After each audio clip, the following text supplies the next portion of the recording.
여러분, 오늘 본문의 말씀을 읽으면서 첫 번째 좀 가졌던 마음, 어떤 마음이 좀 들어오십니까? 저는 이 말씀을 좀 읽을 때 가장 먼저 들었던 마음은 좀 당황스러움입니다. 좀 낯설다. 뭐가 낯설냐면 예수님의 반응이, 내가 알고 있던 예수님이 맞나, 예수님 왜 이러시는가 싶을 정도로, 원래 우리가 아는 예수님은 온유하시고 부드럽고 상당히 친근하시고 사랑이 많으신 그런 분이신데, 오늘 말씀에 보면 전혀 그렇게 뭐하지 아니하시냐면 반응하지 않으세요. 왜 그러셨는가? 왜 그러셨을까? 제가 생각할 때 이 말씀을 좀 보면서 하나님 우리에게, 주님이 우리에게 강조하고 싶고 소개하고 싶고 우리에게 도전하고 싶은 한 가지의 사실이 있기 때문에 어떻게 보면 의도적으로 그렇게 반응하신 것이 아닌가. 지역도 조금 예외적입니다. 오늘 그 말씀을 보시면 21절에 보시면 그렇게 얘기하시죠. 예수께서 거기서 나가사, 거기는 어딜 얘기하나요? 거기는 어딜 얘기하냐면 갈릴리 지역에서 나갔다는 겁니다. 다시 얘기하면 갈릴리 최북단인 이스라엘의 최북단인 갈릴리 지역에서 벗어났다라고 하는 것은 지금 예수님이 어디로 나가셨다고 하는 거냐면 유대 땅을 벗어나서 이방 지역인 두로와 시돈으로 나갔다는 겁니다. 그래서 이스라엘의 지도를 보시면 제일 위에 지방을 갈릴리라고 하고 가운데를 사마리아 베레아라고 얘기하고 제일 아래쪽을 유대 지역이라고 얘기합니다. 그러면 갈릴리에서 벗어나서 유대 지역을 벗어나서 갈릴리에서 얘기하자면 한 11시 방향으로 서쪽 지중해에 있는 해안가에 있는 두로와 시돈이라고 하는 지방으로 나갔다는 겁니다. 마가복음 7장에 동일한 내용이 나오는데 마가복음에는 이 가나안 여자라고 얘기하지 아니하고 수로보니게 여인 이렇게 얘기합니다. 왜 이렇게 얘기하냐면 그 두로와 시돈이라고 하는 도시가 포함되어져 있는 지역이 시리아 지역이라고도 나오고 베니게 지역이라고도 나옵니다. 그걸 합쳐서 또 뭐라고 얘기하냐면 수로보니게. 우리가 속해 있는 데가 지금 어디예요? 군포시인데 군포시가 어디 속해 있죠? 경기도에 속해 있는 것처럼, 경기도 안에 군포, 의왕, 안양이 있는 것처럼 수로보니게라고 하는 큰 지역 안에 두로와 시돈이라고 하는 이방 지역으로 예수님께서 나가셨다는 겁니다. 근데 예수님은 주로 사역을 어디에서 거의 많이 하셨냐면 갈릴리 지역에서 사역을 제일 많이 하셨습니다. 그러나 예수님께서 가시는 최종적인 목적지는 어디죠? 예루살렘입니다. 그래서 갈릴리에서 사역하시다가 어떤 절기가 되어지면 어디로 내려가셨냐면 예루살렘 지역으로 내려가셨다가 유대 예루살렘 지역으로 가셨다가 다시 또 어디로 올라오시냐면 갈릴리 지역으로 올라오셨다가 이러기를 예수님께서 공생의 기간 동안에 한 3번 정도 왔다 갔다 하십니다. 그렇게 예루살렘을 왔다 갔다 하는 도중에 어디를 들리셔서 늘 사역하셨냐면 사마리아 지역에 들리셔서 사역을 하셨던. 근데 예외적으로 오늘 말씀은 어디를 벗어났다고 얘기하냐면 유대 땅을 벗어나신 거예요. 왜 글로 가셨을까? 이 여인을 만나러 가지 않았을까? 그리고 여러분, 예수님께서 보여주시는 반응이 너무 다릅니다. 정말 다릅니다. 이분이 예수님 만나라고 생각되어질 만큼 정말 다른데, 그런 과정을 거쳐서 이제 마지막 결론의 말씀이 뭐냐면 28절의 말씀인데요. 28절에 이렇게 얘기하시죠. 이에 예수께서 대답하여 이르시되 여자여 내 믿음이 크도다. 내 소원대로 되리라 하시니 그때로부터 그의 딸이 뭐라 그랬냐면 나았다라고 얘기합니다. 그러면 예수님께서 그렇게 전혀 다른 모습을 보여주시는 이유는 하나의 어떤 사실을 우리에게 소개하고 싶은 건데, 그 소개하고 싶은 게 뭐냐면 이 여인이 가지고 있었던 믿음. 그 믿음을 어떤 믿음이라고 표현했냐면 큰 믿음이라고 표현하고 있습니다. 내 믿음이 크도다. 큰 믿음. 우리에게 강조하고 싶은 것이 있는데 믿음.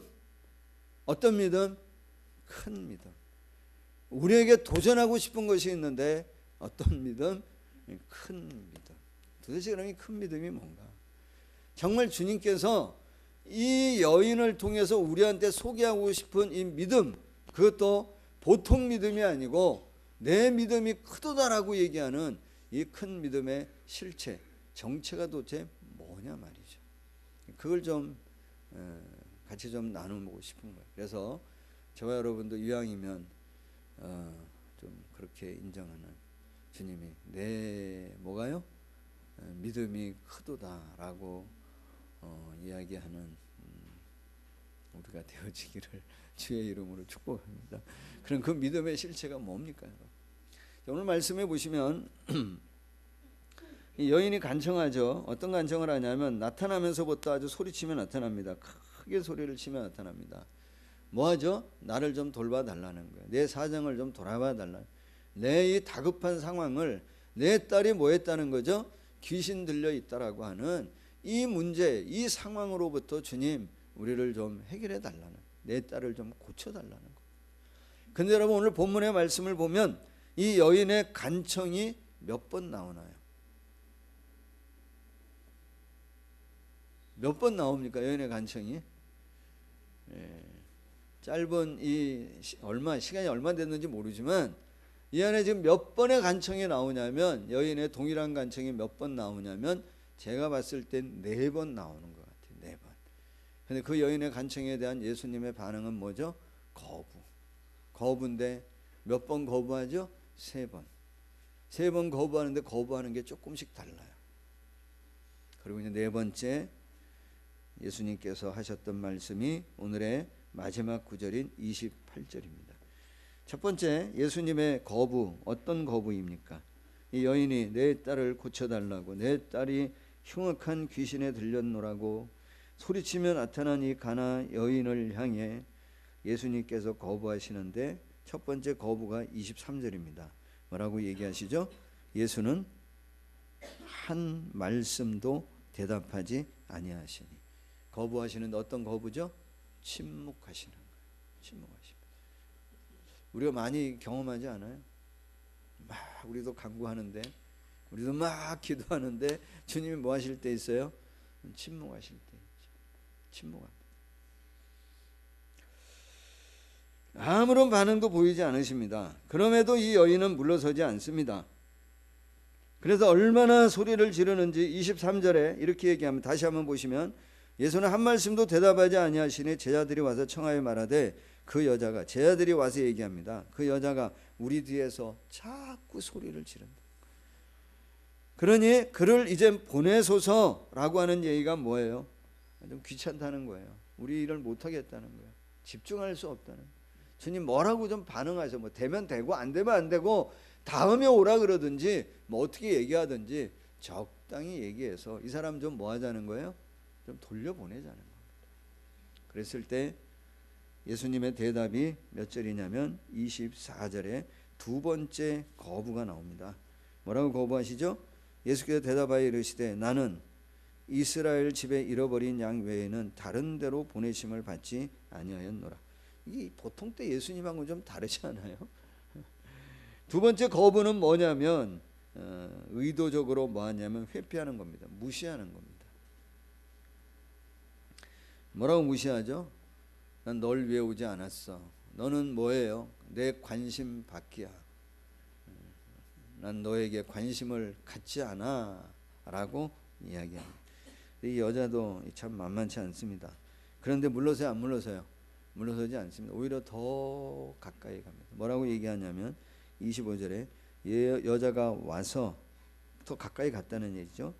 그리고 그 거부 가운데에도 와서 예수께 무릎 꿇어 뭐하고 절하며 이르되 주여 저를 도우소서.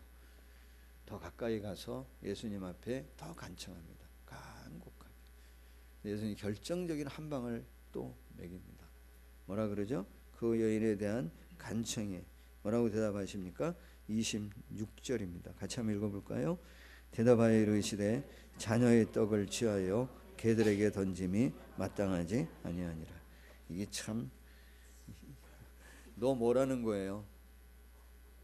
어떻게 보면 너 멍멍이라는 소리잖아요. 주님이 거부하시는데 이건 아주 강한 거부입니다. 듣는 이 여인의 입장에서는 상당히 수치스러운, 모멸감을 느낄 만큼 치욕스러운, 사람 대우하지 않는 그런 강한 거부를 주님이 하십니다.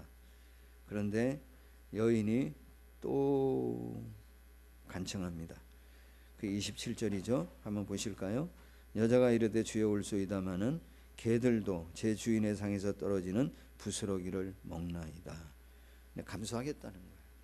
좋다는 겁니다. 그럴지라도 절박한 마음은 뭐냐면 부스러기라도 줬사오니 그 부스러기라도 뭐 해달라는 거예요? 달라는. 그리고 난 다음에 예수님께서 하시는 마지막 대답이 반응이 나오는데 그게 28절입니다. 같이 한번 읽어보겠습니다. 이에 예수께서 대답하여 이르시되 여자여 내 믿음이 크도다 내 소원대로 되리라. 그럼 여러분 뭘 예수님이 강조하시는 거예요? 만약에 이게 여인의 사랑, 딸에 대한 지극한 사랑 때문이라면 뭐라고 얘기했겠어요? 내 사랑이 크도다 그러지 않았겠어요? 만약에 열심히 특별했다고 한다면 내 열심이 크도다. 근데 그렇게 하지 아니하시고 뭐라 그랬어요? 믿음이 크도다. 이 믿음은 뭡니까? 그래서 얘기하는 믿음. 부스러기를 구하는 게 믿음입니까? 난 부스러기 구하고 싶진 않아요. 이왕이면 제대로 된 걸 구하고 싶어. 여러분은 그러세요? 그럼 여러분 여기서 예수님이 말씀하시는 정말 큰 믿음이라고 하는 믿음이 뭔가 세 가지 간략하게 빨리 나누도록 하겠습니다. 첫째는 여러분 여기 이제 이 믿음이라고 하는 큰 범주 안에 보면 이 여인의 어떤 반응, 여인의 행동을, 여인의 간청을 보면 믿음이라고 하는 큰 범주 안에 뭐가 있다고 생각할 수 있냐면 포기하지 않는 끈질김이 있다. 그게 믿음 안에 있습니다. 그런데 여러분 역으로 얘기하는 것은 믿음이 아닐 수 있어요. 포기하지 않는 게 믿음입니까? 그건 또 아니에요. 믿음 안에 포기하지 않는 끈질김이 있지만 포기하지 않는 것 자체가 믿음이라고 말하기는 어려워요. 왜 그러냐면 때로는 포기해야 할 것이 더 많을 때도 있다 없다 있습니다. 내 안에 욕심이 있고 욕망이 있습니다. 탐심이 있습니다. 그런 건 뭐 하는 게 믿음이죠? 끝까지 붙드는 게 믿음이 아니고 뭐 하는 거예요? 빨리 포기할 수 있는 게 믿음입니다. 그러면 정말 중요한 것은 그 여인이 붙들고 있는 게 뭐냐 말이에요. 정말 붙들고 있는 게 뭐이기 때문에 그렇게 수모를 겪으면서도 뭐 하지 않냐 말이에요. 포기하지 않냐 말이에요. 그게 사실은 중요한 겁니다. 그거는 두 번째에 나누고 지금 말씀하고 싶은 거는 믿음이라고 하는 범주 안에 포기하지 않는 끈질김이 있다는 거예요. 그걸 다른 말로 얘기하면 뭐라고 표현할 수 있냐면 인내가 필요합니다. 인내. 근데 여러분 하나님 전능한 분이시잖아요. 그죠? 믿으시죠? 하나님 사랑이 많으시잖아요. 믿으시죠? 자, 그러면 아니, 내가 굳이 뭐 이렇게까지 안 하고 그냥 내 아픔을 알고 내 연약함도 알고 내 문제가 뭔지를 아시면 탁 들어주실 수 있잖아. 근데 우리가 기도해 보면 알지만 대부분 처음에 들어주시는 것보다는 언제까지 갈 때가 많냐면 갈 때까지 가는 끝에 가서 마지노선에 가서 들어주실 때가 많아. 왜 우리에게 그 인내를 요구하냐 말이에요. 뭐 때문에? 인내를 통해서 하나님이 우리에게 기대하시는 것이 저는 있다고 봐요. 하나님 분명 내가 간청하지 않아도 미리 아시고 들어주실 수도 있다고 봐요. 그러나 그렇게 일하지 않으실 때가 훨씬 더 많아요. 갈 때까지 가요. 끈질기게. 왜? 뭐 때문에? 로마서 5장 3절과 4절을 한번 보겠습니다. 로마서 5장 3절과 4절.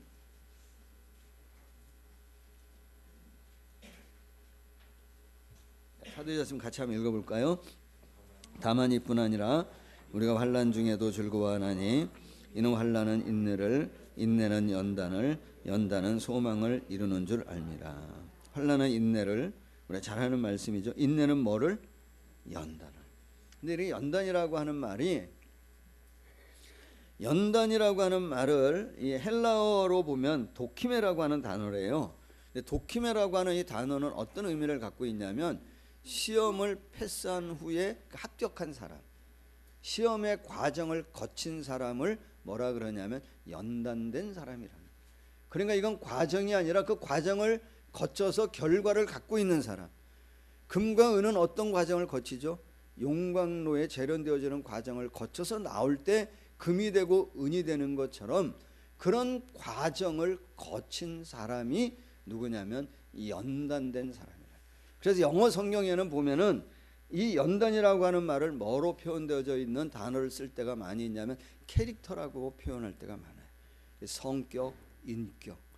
다른 성경 번역에는 뭐라고 얘기하냐면 우리 한글 번역에 다른 번역에 뭐라고 표현했냐면 인내는 연단된 인격을 이렇게 표현해요. 인내는 연단된 인격을, 연단된 인격은 희망을 갖게 한다는 거예요. 어떤 상황 가운데서도. 왜? 그 사람이 뭐한 사람이기 때문에, 연단되어져 있는 인격을 성숙한 사람이기 때문에 그렇다는 거예요. 그렇다면 하나님 우리에게 끈질김, 포기하지 않는 인내를 요구하시는 이유는 저는 한 가지라고 봅니다. 우리가 성숙한 사람으로 성장되기를 주님이 뭐 하시냐면 바라시는 거예요. 여러분, 이 가나안 여인이 이 문제를 해결한다고 문제가 또 없나요? 그 인생 가운데 문제는 또 생길 겁니다. 이 과정을 겪는다고 해서 넘어가면 다른 과정이 또 없나요? 있다고 보여져요. 그래 하나님께서는 큰 믿음의 사람, 연단되어진 성숙된 믿음의 사람이 되어져야 또 뭐 할 수 있냐면 상황을 이기고 또 이기고 또 이기고 나갈 수 있는 것입니다.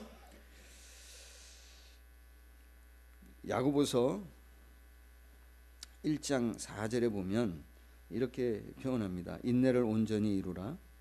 이는 너희로 인내를 온전히 이루라. 이는 너희로 온전하고 구비하여 조금도 부족함이 없게 하려 함이라. 다른 번역에는 인내를 온전히 이루라. 왜? 성숙하고 원만한 사람이 되게 하기 위함이라. 성숙한 사람이 되게.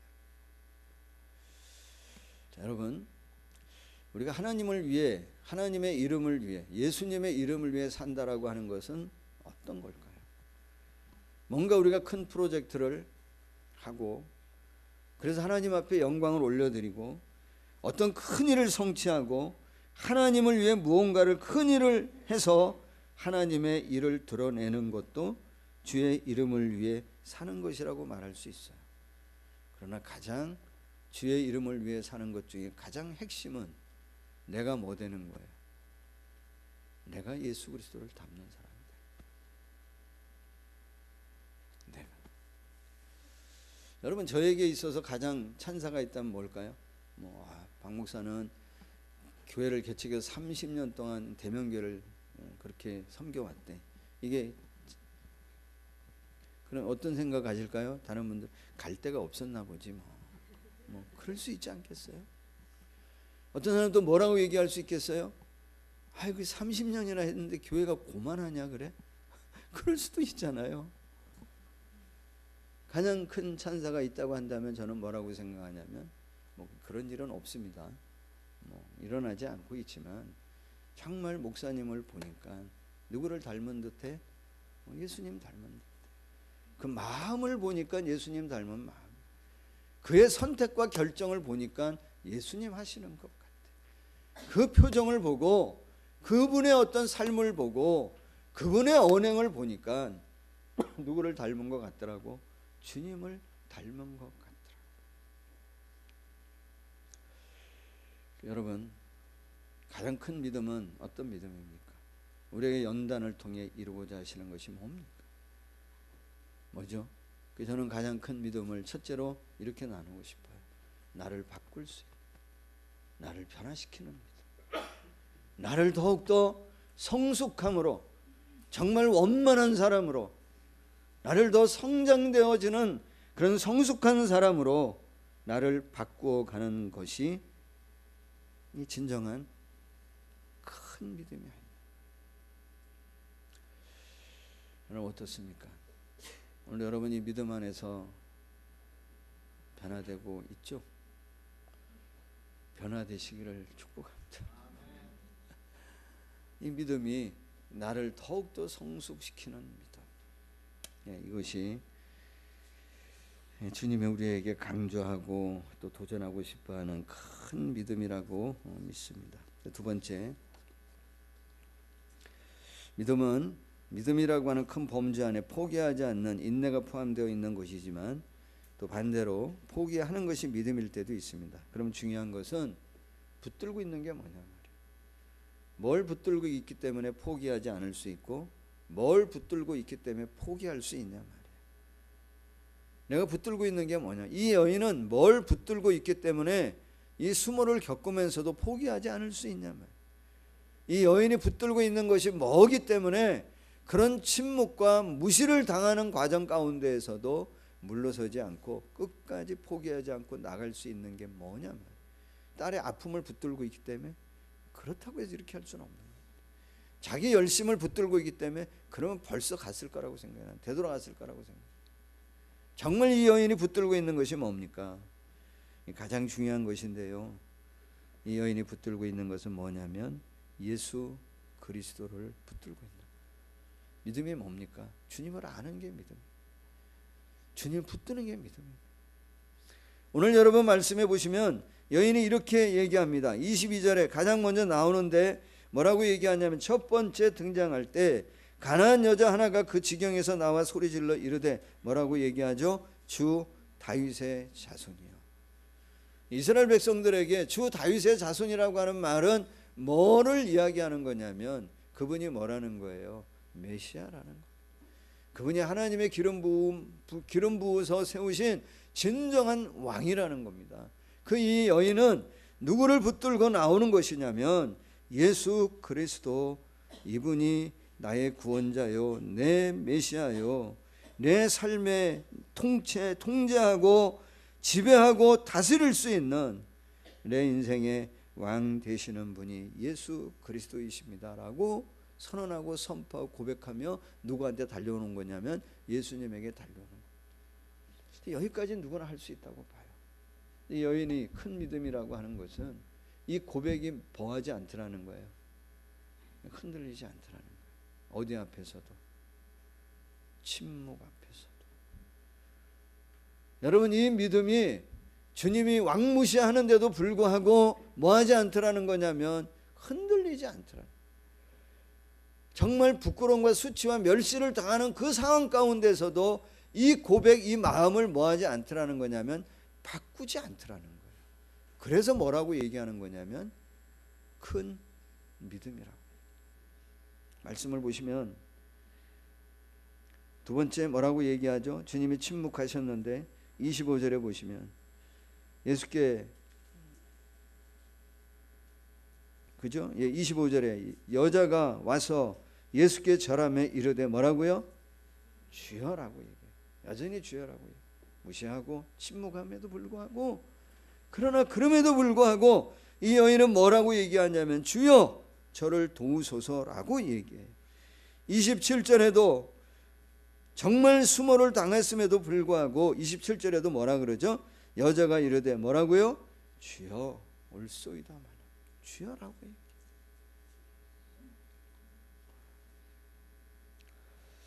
주님이 내 왕 되어지는 분, 내 구원자, 내 메시아라고 하는 사실에 흔들리지 않아요. 그 마음을 뭐하지 않냐면 바꾸지 않아요. 자, 그럼 당연히 오늘 저와 여러분에게 주님이 물어보시겠죠. 너의 믿음은 어떠냐? 침묵하실 때 흔들려요, 안 흔들려요? 흔들리지 말자고요. 주님이 우리를 무시할 때 정말 내 마음에 어떤 상황이 좀 마음에 들지 않을 때 우리가 하나님을 향해 필요하지 않는, 해서는 안 될 그런 말들도 막 뭐 할 때가 있냐면 막 할 때도 있어요. 우리가 조급함으로, 어떨 때는 분노함으로 어떻게 나한테 그럴 수 있냐고, 그런 마음으로. 근데 여러분, 하나님 그분이 어떤 분인지를 우리가 정말 안다면, 하나님 나를 사랑하시는 분이고 하나님 신실한 분이라고 하는 사실을 안다면, 그럼에도 불구하고 침묵하신다면 거기에는 하나님의 무슨 뜻이 있지 않는가라고 뭐 해볼 수 있는 거예요? 한번 질문해 볼 수 있는 거죠. 그 뜻을 쳐다볼 수 있는 거죠. 그게 뭐예요? 큰 믿음이죠.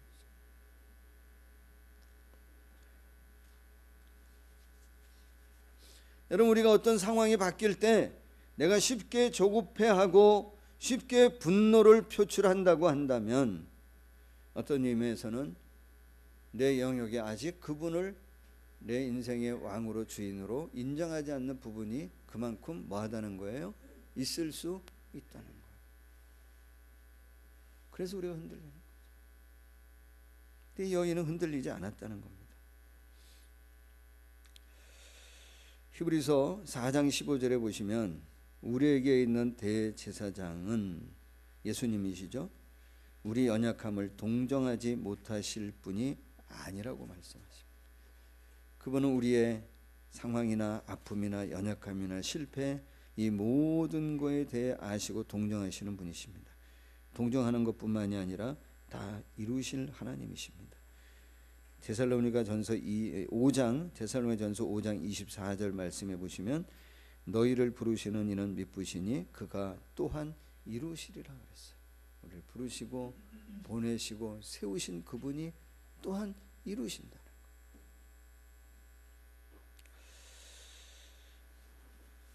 사랑하는 여러분, 때로는 주님이 우리를 향해 침묵하고 내 의견이 거부당하는 것 같고 우리가 이 땅에서 그리스도인으로 살아가는데 정말 부끄러운 어떤 일들을 경험할 때도 있지만 우리의 상황이 많이 바뀔 때도 있지만 그러나 그럼에도 불구하고 주님을 향한 내 고백, 주님을 향한 내 믿음이 바뀌어지지 않는, 흔들리지 않는 그런 큰 믿음의 사람들이 저와 여러분이 되어지기를 예수님의 이름으로 간절히 축복합니다.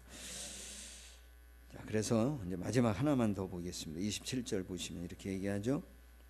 여자가 이르되 주여 올소이다마는 개들도 제 주인의 상에서 떨어지는 부스러기를 먹나이다. 이 여인의 마음은 충분히 이해가 됩니다. 그리고 이어서 나오는 말씀이 28절인데 예수께서 대답하여 이르시되 여자여 내 믿음이 크도다 내 소원대로 되리라 하시니 그때로부터 그의 딸이 나으니라. 제가 믿는 거는 부스러기만큼의 은혜만 있어도 내 마음의 소원을 이룰 수 있다고 믿어요. 정말 조금의 은혜만 있더라도 내 문제를 해결하고도 남음이 있는 하나님의 능력이 있다고 분명히 믿어요. 그죠? 그 여인도 이런 마음이었기 때문에 부스러기만이라도 달라고 얘기했을 거예요. 근데 여러분, 질문하고 싶은 것은 주님이 우리를 개처럼 대하냐 말이에요. 주님이 우리를 개처럼 여기서 이렇게 틱 던져주십니까? 그냥 저희 집에도 개가 하나 있는데, 설이라고 하나 있는데 뭐 먹으려고 그러면 그렇게 옆에 와가지고 저를 자기도 달라고 이렇게 정말 그래요. 저 테이블에 앉아 있고 있으면 와서 막 이러고서 제 팔을 자꾸 이렇게 쳐요. 자기도 달라고. 그러면 제가 의자를 다시 하나 더 갖고 와야 여기 앉아라 같이 먹자 이러나요? 그러지 않아요. 제가 먹던 것 정말 그 눈을 마주치면은 안 돼. 눈을 마주치면 앉을 수가 없어. 그 간절함, 그 간청. 조금 띄어서 뭐 해주냐면 정말 땅에 던지면 쏜쌀같이 정말 빨라 가가지고 그거를 먹어요. 근데 여러분 생각해 보세요. 주님이 우리에게 그렇게 개를 대하듯이 내가 부스러기를 요청한다고 해서 주님이 우리를 그렇게 땅에다가 그래 엿다 먹고 떨어져라 그러고 던지냐 말이야. 그러신 적 있습니까? 저는 없다고. 내가 부스러기를 요청해도 주님 내게 정말 작은 은혜만 있더라도 내 마음의 소원을 이루고도 남음이 있는 하나님의 능력이 있는 걸 내가 믿습니다. 정말 오병이어의 떡을 떼고 고기를 떼어줄 때 작은 것이지만 그걸 떼어줄 때에 그걸 받을 때 내 어떤 필요함이 다 채워지고도 남음이 있을 만큼의 큰 은혜인 것을 내가 분명히 믿습니다. 그러나 주님이 우리에게 은혜를 주실 때 부스러기만 주시냐 말이에요. 그건 그렇지 않다. 땅에 던집니까? 아닙니다. 누가 땅으로 내려오셨습니까? 완전하고 온전하신 주님이 이 땅에 스스로 떨어지셨어요. 예수님이 이 땅에 떨어지셔서 십자가에 우리를 위해 완전하고 온전한 자신의 몸 전부를 우리에게 주셨어요. 부스러기를 준 게 아닙니다. 전부를 주셨습니다. 그리고 요한복음 6장 35절에 이렇게 말씀하십니다. 나는 생명의 떡이니 내게 오는 자는 결코 줄이지 아니할 터이요. 나는 생명의 떡이니 나를 믿는 자는 영원히 목마르지 아니하리라. 조금 주신 분이 아니에요. 전부 다 주셨어요. 만약 세 번째 큰 믿음은 어떤 믿음이라고 말씀드리고 싶냐면 주님 그분을 구하는 믿음이 큰 믿음이에요. 예수님 그분을 구하는 믿음이 큰 믿음이에요. 사랑하는 성도 여러분, 긴 믿음의 여정을 우리가 걸어가는데 주님으로부터 우리도 좀 인정받으면 좋겠어요. 내 믿음이 크다. 정말 크다. 때로는 침묵하는 듯하고 때로는 외면하시는 것 같고 때로는 주의 이름으로 살아가는 우리의 믿음 때문에 부끄러움을 당할 때도 있고 뒤처지는 것 같을 때도 있지만 어떤 상황, 어떤 여건 가운데서도 그분을 향한 내 믿음이 바뀌지 않는, 그분을 향한 내 고백을 돌이키지 않는, 여전히 가면 갈수록 주님 없이는 난 아무것도 아니라 고백할 수 있는 주님만을 구하는 이 믿음을 가지고 나갈 때 오늘 주님 우리에게 말씀하실 줄로 믿습니다. 내 믿음이 크다. 내 소원대로 되라. 그렇게 우리를 부르시고 그래서 구원하시고 보내시고 세워주신 분이 예수 그리스도이시고 그분이 미쁘신 분이시기에 오늘도 다 이루실 줄로 믿고 주님을 향한 우리의 마음 흔들림 없이, 우리의 고백 흔들림 없이 하나님 여전히 내 주님이심을 고백하며 나아가는 우리 사랑하는 성도님들이 다 되시기를 예수님의 이름으로 간절히 축복합니다. 사랑하신 하나님 감사합니다.